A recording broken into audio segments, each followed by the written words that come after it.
The following is a briefing on the economic outlook for North Central Massachusetts, featuring UMass professor Mark Melnik and State Senator John Cronin. Their remarks were part of a recent North Central Chamber of Commerce event in September.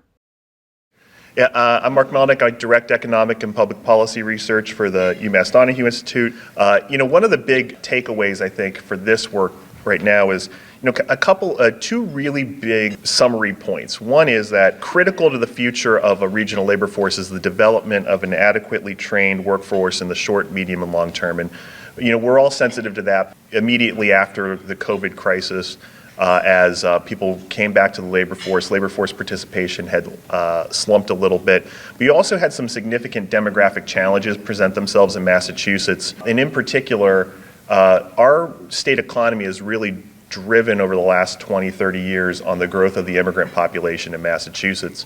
One of the biggest turn points post-COVID and maybe a little bit into the Trump administration as well has been a significant decrease in the immigrant population in Massachusetts. So when employers are like, we're having a hard time finding people to fill roles, they weren't wrong. There were actually less workers in Massachusetts than there were pre-pandemic. But the other thing that was much more critical inside of this is this other demographic trend that we have. For about 15 years before the pandemic, labor market experts were talking about this impending decline in labor force because of the aging of the baby boomer population. The world paused for 2 years, but one thing that definitely happened over those 2 years was we kept getting older. So this issue of aging labor force is still here, it's still relevant, and I think that the second key point for us as a summary is how to make it easier, more accessible, and more flexible for people to work into the future. And so this is a combination of factors that I'll go into as I get into the presentation. So labor force participation rates differ significantly by race, age, educational attainment, and other factors. Some groups have particularly low labor force participation, and it really mirrors some historically marginalized groups, and that there are the potential for overlapping solutions. In our analysis, we try to split workers and the thinking around this around two main groups. Those workers that we consider to be hidden workers, and those workers that we consider to be future workers.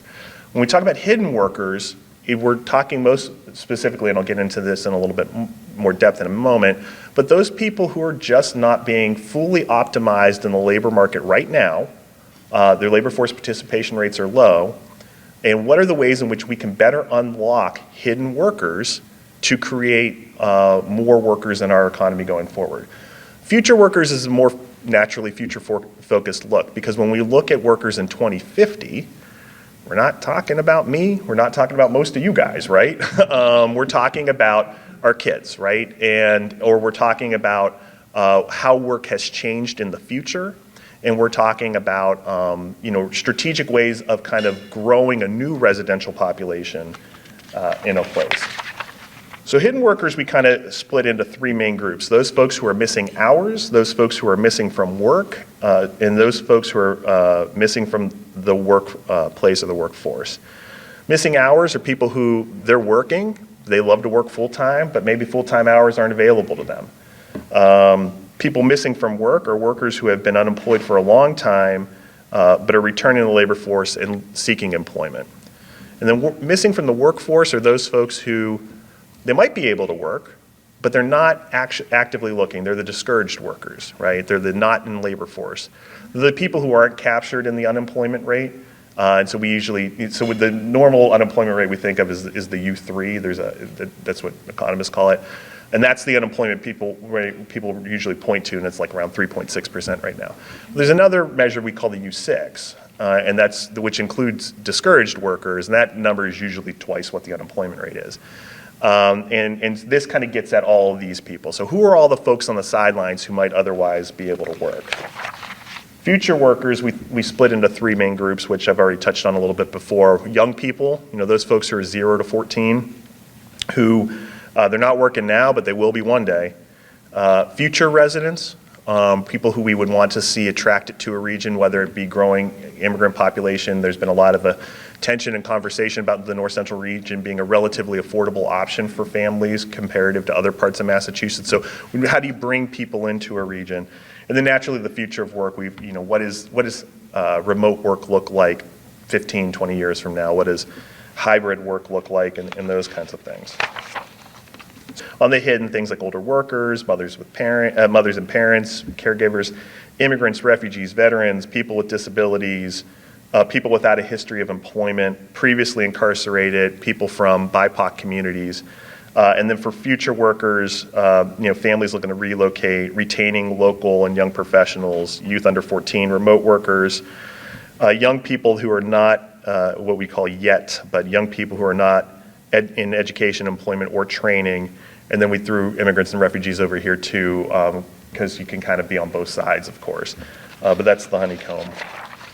And from there, we think about this around four main barriers to entry in the economy for the workforce. The traditional skills gap conversation over here on the red, which gets really into that kind of workforce development issues.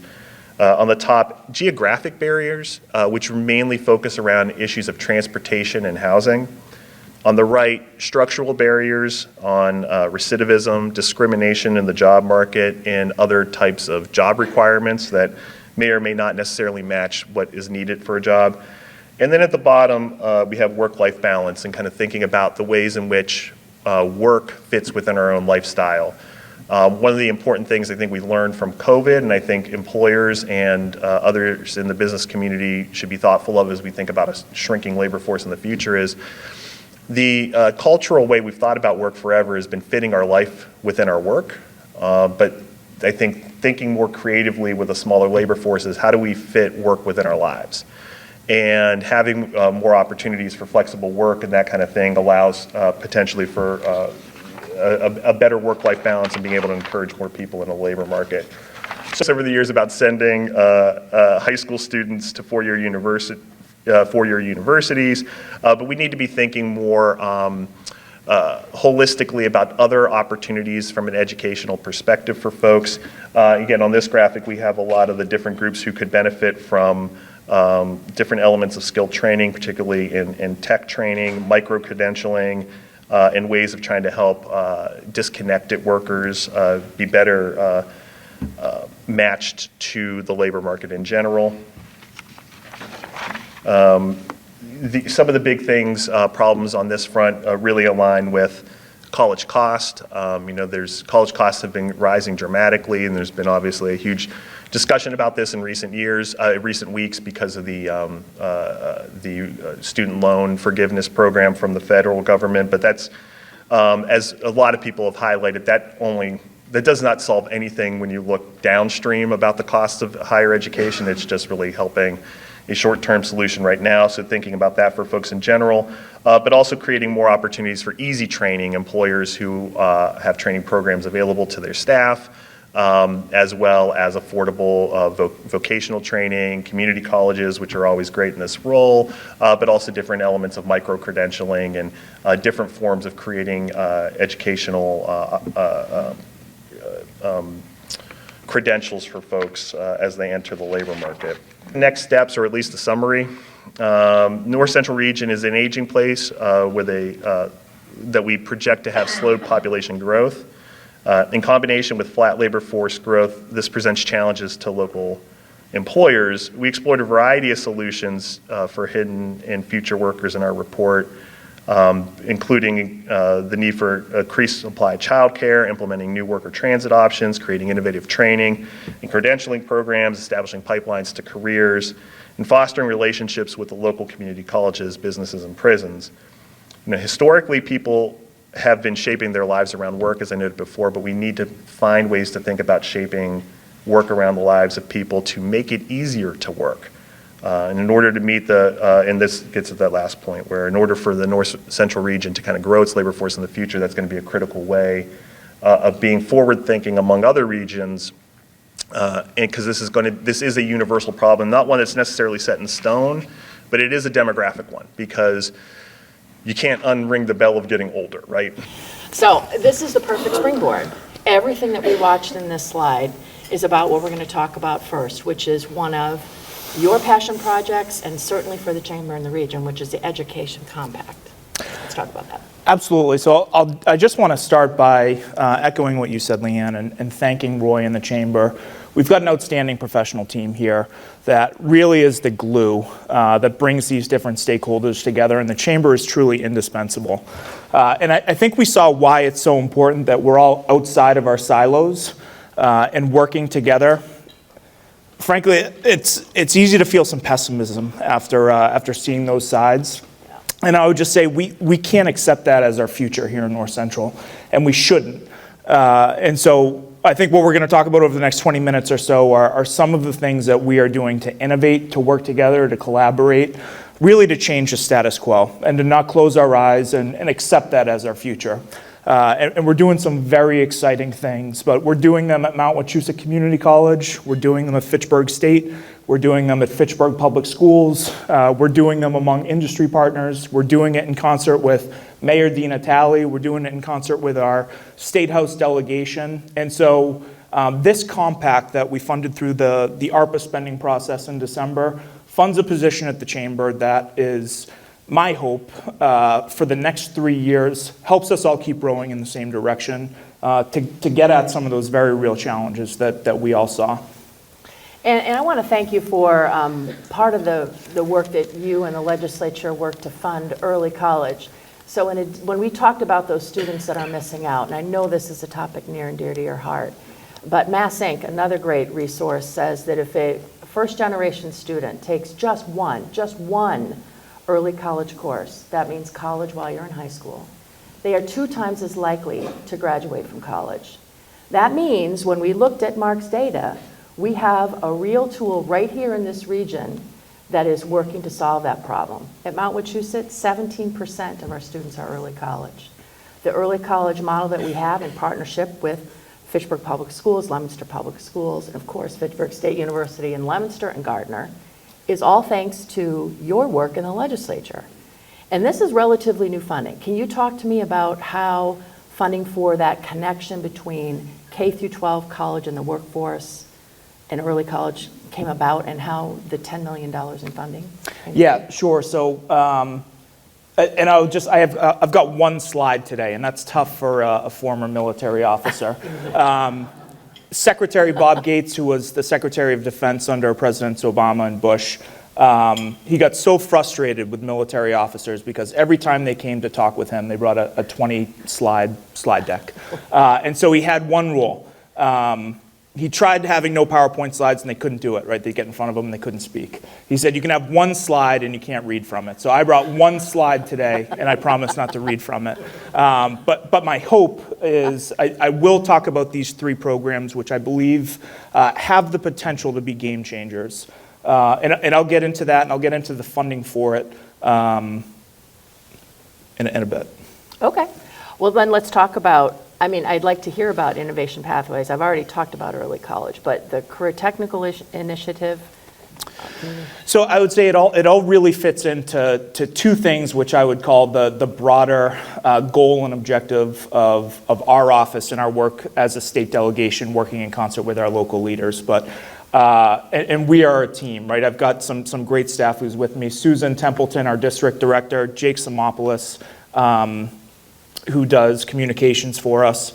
But there are 2 things that we work on every day, and these really inform those efforts in ways that should make us excited and optimistic. But one is broader economic development in North Central, and 2 is social mobility. And what is social mobility, right? It's if you are born into a poor family, or if you're born into a working class family, you encounter opportunities in your lifetime that help you go from to improve your condition and meet your full potential and create a better life for your family. That's the founding idea of the American promise. That's the American dream.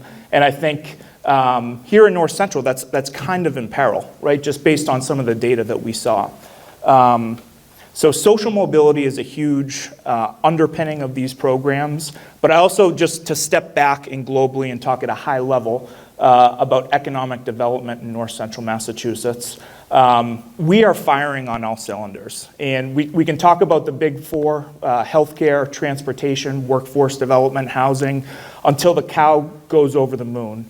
But the most important thing that we need to do here in North Central Massachusetts is create jobs and create high-quality 21st century jobs and be a part of the larger innovation economy here in Massachusetts. So a part of that work, right, is workforce development. And that is really what I've focused my efforts, and I believe we've had some significant impact on in the legislature. But creating that workforce and changing those numbers that we just saw, right? I mean, we just saw a slide that said 18% of brown and black people who are part of our population who could be a part of the labor force are in jail. If that's the status quo, I mean, we need to seriously address that if we want to seriously talk about social mobility and ending cycles of generational poverty. And we have a capacity issue in terms of skills training in North Central especially. We have one of the best vocational schools in the country, and I would put them up against anybody. But a freshman class at Monty Tech is 350 students, and there are 700 applicants. And it is selective to get into Monty Tech. And right now it is harder to get into Monty Tech if you are come from a poor family, if you are economically disadvantaged, if you are a minority, if you have discipline, attendance issues, right? And those are all predictors of what your economic status is. So that's something that we need to revisit, but that's something that also says it's time to build capacity in our work-based learning opportunities for young people. And so all three of these things do that. But I do really believe that despite some of the pessimism, the tough numbers that we just saw, there's a huge opportunity for growth here in North Central Massachusetts, and especially in the innovation economy, and especially a mile to our east, right at the border, in Devens. My family came here because of the Army base at Devens, like a lot of families in North Central Massachusetts, and stayed. And when the Army base closed, a lot of people said that was the worst thing that could ever happen to our region. I think it's turned out to be the biggest opportunity for us here in the 21st century. There's now 6,000 21st century innovation jobs at Bristol Myers Squibb, King Street Properties, I mean, you name it. There are PhDs who are making some incredible advancements in science. GPS fusion energy is moving in. And one thing that informs how I think about economic development, right, is for every 21st century job that we can create here in North Central Massachusetts, and that is a job in the innovation economy, we are creating 5 jobs in every other sector, right, in healthcare, in business, in banking, in the service industry. So how do we attract 21st century businesses who are making things to come here? Because that's what was the lifeblood of our economy for the 20th century, right? In Gardner, we were making furniture, and Leominster was plastics, in Fitchburg, it was paper. And we have a strong advanced manufacturing base, but we need to reimagine ourselves in a lot of ways to, again, change that trajectory. And I see Bob Ilario out there. I went to school with Bob's kids, Bob Jr., but I think about my own family too. So my grandfather came here with my grandmother. They had 5 kids. All of those kids came back to North Central after going to college. They came back to build their own families here. And I'm 32 years old. Yeah. But the kids, I went to elementary school, and Bob Ilario's class, there were 30 of us that stayed in middle school together. I'm the only person who left to go to college, left North Central Massachusetts, and came back. And that bothers me, right? And that is something that is different between my generation and my parents' generation. And it's because there's less economic opportunity here than there was 40 years ago or 50 years ago. So the number one thing that we need to do is to make sure that we're competitive here in North Central. We're attracting 21st century industries to sustain that economic opportunity, and to make sure we're taking everybody with us too. I couldn't agree more. And you know, when we're looking at what we're doing here in North Central Mass, the hard work of you and the delegation on Beacon Hill, and I got to tell you, we couldn't ask for a better delegation. this delegation works together. You've made our region not just visible, but an important voice across the Commonwealth. But we're looking at some changes on Beacon Hill. We're going to have a new administration, and we're going to have some new faces, after the election. And we want to continue the momentum that this delegation has put forward. Can you talk a little bit about what we can all look forward to expect, and more importantly, what do we need to do to help move that ball down the field? Absolutely, and now I'll kind of jump in depth to my one slide here. But I think the biggest challenge that we face as a region is scaling some of these programs that I'm going to talk about. We know we have a skills gap, we know we have a labor shortage, but we also have a lot of kids who are graduating high school and not entering a career field. And I'll tell, I don't want to get sidetracked, but I'll tell one anecdote from the Army. I had a teacher who was a brigade commander, and he came back, he'd just been in Afghanistan, and he said, my goal was to have the best 5,000 soldier unit that ever went to war. And that kind of struck me, right? I mean, that's a crazy aspiration to have. But I would say, and the delegation is on the same page as me, our goal and our objective is for a young person who is 14 years old and growing up in North Central Massachusetts to encounter more opportunity and more pathways to the middle class than anybody, anytime. And we've got our work cut out for us. But all of these things are growing in state government, so I hope we can expect future growth, but we need to collaborate and make these work on the ground to do that. So I'll talk briefly about innovation pathways, and I think I'm in my freshman term in the Senate. This is the achievement that my office, I am most proud of us really spearheading. But we have innovation pathways programs at Fitchburg High School, Gardner High School, that is being scaled to more than 50 high schools across the state.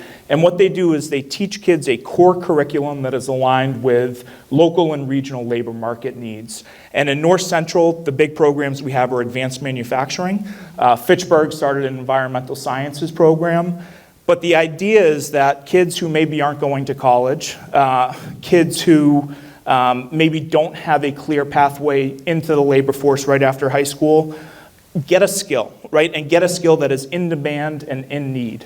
And so those programs at Fitchburg High School and at Gardner High School are nascent, but they're partnering with local industry, AIS, a lot of advanced manufacturers. And the idea is that when those kids graduate, they're right into a high-paying job that we need here in North Central to continue growing. Career Technical Initiative is something that we funded at $10 million last year, at $20 million in this fiscal year, and we are bringing that to scale. And that is a 3-shift model at our vocational schools. I mentioned that it's 50% selection rate to get into Monty Tech. We need to change that, and we need to have more access to vocational schools. So the Career Technical Initiative is a grant program that is allowing Monty Tech to be open from 3 p.m. to 5 p.m. for the population that can't access it or get in during the day, and also adult retraining opportunities from 5 p.m. to 8 p.m. at night. So that is something that, again, is new post-COVID, and we are dedicating significant resources to at the state level. And you are one of the leaders in North Central on this initiative, but early college is the third and final thing that I will talk about. And the early college program in North Central is something that we are absolutely leading the way on. And let me know if I missed anything, but Fitchburg High School, Leominster High School, Gardner High School, Air Shirley this year it expanded to. Mm-hmm. Did I miss anybody? Narragansett. Sizer.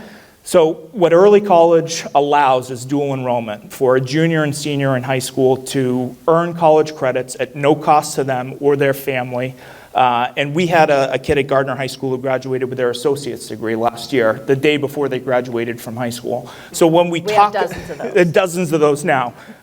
There's 7,500 kids enrolled in those programs across the state today. We are planning on scaling that to over 45,000 students in the Commonwealth by 2027. That is a game changer, right? I mean, how do you really address the root cause of incredibly high student debt that's going to buckle people for the first decade or 2 decades of their professional career? You cut it in half, right? And kids who are growing up in North Central have the opportunity to do that now. And as LeaAnn mentioned, taking one early college class for a first-generation student makes them twice as likely to graduate with a degree. So, because they believe they can do it. And they're in an environment where kids to their left and to their right look like them. And so those are the type of things that we are trying to do on Beacon Hill to double down on, because they are game changers and create opportunity for kids in our community.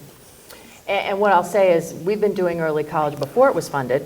We've been doing it for almost 20 years, believe it or not. And I will tell you, we thought 20 years ago that students who were coming to get dual enrollment, we were targeting those first-generation students, students of color, and we thought they would have academic barriers, and they didn't. And my friend Bob Jokela knows this better than anybody. They were prepared academically for college. They had a good education in high school. That wasn't the problem. The problem was they didn't believe they were college material. They didn't believe they'd fit in. So you can give someone a curriculum in high school that is difficult and challenging, but if that student thinks they're not going to fit in on a college campus, they're not going to try. They're not going to apply. So what early college does is it puts them on a college campus when they're still in high school. So they can still participate in their high school life, but they're like, oh, this is a syllabus? I didn't know what that was. It's not that bad. It just tells me what I'm going to study. That's a professor? I thought they were going to be terrifying. They're not. They seem to want to help me. So I can't say enough about what this delegation has done to support this initiative. It's really important.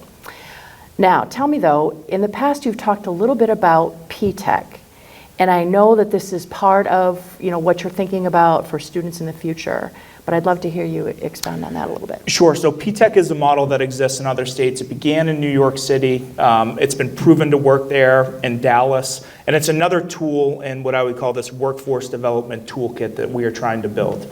It looks a lot like Innovation Pathways, and it looks a lot like early college. So one thing that my office was able to do was get $1 million to seed fund P-TECH programs in the Economic Development Bill this year.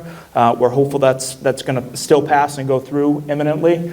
But what it does is it allows state government to find relationships between industry and local partners at the community college or high school level. So it allows dual enrollment students to take classes at a place like Mount Wachusett and also work for a wage in an industry partner like Bristol-Myers Squibb or you name it.